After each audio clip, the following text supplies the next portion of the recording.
Што рабіць, калі ў Беларусі заблакуюць YouTube? Глядзіце наш выпуск і даведаецеся. А тым часам у Гомлі зафіксавалі пралёты БПЛА і выбух, а пылок бярозы дасягне небяспечных азнак. Асабліва увага алергікам. З вас падабайкі і каментары, а мы пачынаем.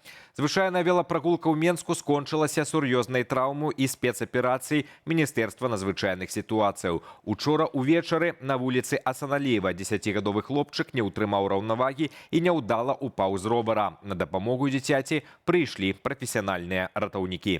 Як высветлілася на месцы, сітуацыя была крытычнай. Пры падзенні ручка стырна літаральна ўпілася ў сцягно дзіцяці. Каб вызваліць хлопчыка і не прычыніць яшчэ большай шкоды, работнікі МНС выкарысталі адмысловую гідраўлічную прыладу. Пасля таго, як металічную частку ровара перарэзалі, хлопчыка перадалі медыкам для шпіталізацыі. Цяпер ягонаму жыццю нічога не пагражае. Беларусь канчаткова замацавалася ў спісе самых несвабодных краінаў планеты. Паводле новага дакладу Freedom House наша краіна набрала ўсяго 7 балаў са 100 магчымых. Гэта ставіць Беларусь у адзін шэраг з такімі дыктатурамі, як Афганістан, Эрытрэя і Паўночная Карэя.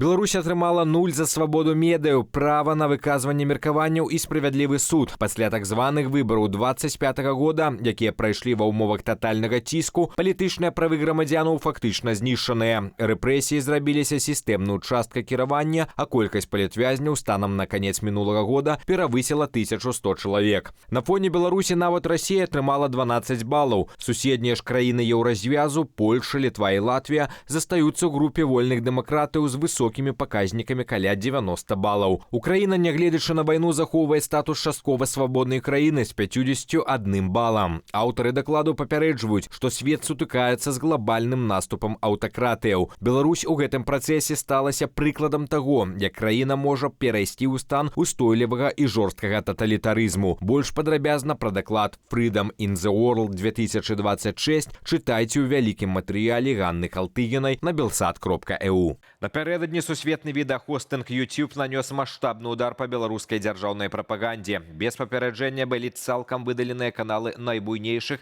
медыарэсурсаў – Белта, ОНТ і СТВ. Прычыну могуць быць санкцыі супраць кіраўнікоў гэтых выданняў і грубыя парушэнні правілаў платформы. У прыватнасці, разгалошванне асабістых звестак актывістаў і журналістаў, якія жывуць за мяжою. Міністэрства інфармацыі Беларусі назвала гэта, цытата, недружалюбным крокам і паабяцала нейкія захады рэагавання. У кулуарах экспертных колаў усё часцей гучаць прагнозы пра магчымае поўнае блакаванне YouTube у краіне. Пагатоў, што пад бокам у рэжыму ёсць расійскі прыклад. Калі гэта можа здарыцца? Дакладнай даты няма, але ўзмацненне рыторыкі і праца прапагандысцкага сервісу Video.Bel сведчаць, што тэхнічнае рыхтаванне ідзе поўным ходам. Калі YouTube у Беларусі зробіцца недаступным, асноўным інструментам для яго прагляду застануцца VPN-сервісы. Яны шыфруюць ваш трафік і падмяняюць месцазнаходжання, дазваляючы карыстацца сервісам без абмежаванняў. Для мабільных прыладаў і камп'ютараў лепш выкарыстоўваць правераныя праграмы, што маюць функцыю абыходу блакаванняў, так званую абфускацыю. Топ-3 VPN для Беларусі ў 2026 годзе. Proton VPN – адзін з найлепшых умоўна-бясплатных варыянтаў. Ён не мае лімітаў паводле трафіку і вядомы высокім узроўнем бяспекі. Inscribe – надзейны сервіс, які дае 10 гігабайтаў бясплатнага трафіку ў месяц і добра спраўляецца з абыходам розных блакаванняў. Siphon створаны менавіта для абыходу цэнзуры. Ён аўтаматычна падбірае пратаколы,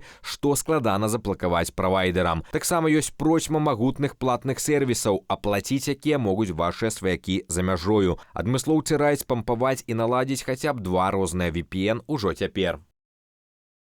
Электрамабілі ў Беларусі аказаліся больш спраўнымі за аўты, што маюць рухавік унутранага згарання. Паводле сакавіцкай справаздачы Белтэхагляду, толькі 8,5% электракараў не здолелі атрымаць дазвол з першага разу. Для параўнання, сярод звычайных аўтаў гэты паказнік амаль удвая вышэйшы. Аднак і ў электрычак ёсць свае слабыя месцы. Самай частай праблемай сталіся вонкавыя светлавыя прыборы. На другім месцы хібы ў тармазной сістэме, а замыкаюць тройку праблемы з стрынавым кіраваннем і хадавой часткаю. Таксама інспектары звярталі ўвагу на камплектацыю, стан шкла і апонаў. Адмыслоўцы раяць уладальнікам электракару не ігнараваць правяранне фараў перад візітам на станцыю дыягностыкі, бо нават дробная няспраўнасць можа стацца прычынай паўторнага агляду.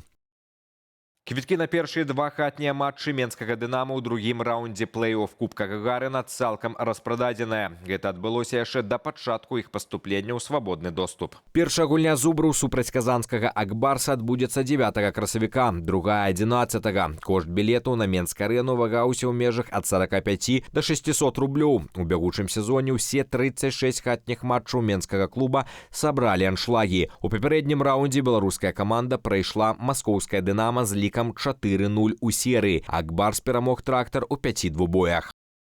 У Гомлі і яго ваколіцах дзве ночы запар фіксавалі незвычайныя здарэнні. Мясцовыя жыхары паведамляюць пра выбух і пралёт беспілотніка. Паводле сведчанняў, раніцай 4 красавіка каля паловы на 5 на ўсход ад гораду было чуваць моцны выбух. Гук, як адзначаюць відавочцы, быў гучным, але даносіўся з адлегласці, паведамляе выданне «Флагшток». Напярэдадні 3 сакавіка каля 5:25 над усходняй ускраінай Гомля заўважылі пралёт беспілотнага лётнага апарата. Паводле апісанняў ён быў падобны да іранска-расійскага дрона тыпу «Шагет», таксама вядомага як «Герань». Пры гэтым, азначае выданне, украінскія маніторынгавыя каналы не паведамлялі пра перасячэнне беларуска-украінскай мяжы беспілотнікамі ў гэтыя дні. Афіцыйных каментароў з боку ўладаў датычна інцыдэнтаў на момант публікацыі не паступала. А цяпер увага! Для людзей, схільных да алергіі, надыходзіць найбольш складаны перыяд. Згодна з дадзенымі фінскага метэаралагічнага інстытуту, праз анамальна цёплую вясну ў найбліжэйшыя 3 дні канцэнтрацыя пылку бярозы ў паветры дасягне крытычных значэнняў. Чакаецца ад 1000 до 5000 пылковых зярнятак на кубічны метр паветра. Уже сёння шчыльнае воблака пылку накрые большую частку тэрыторыі краіны.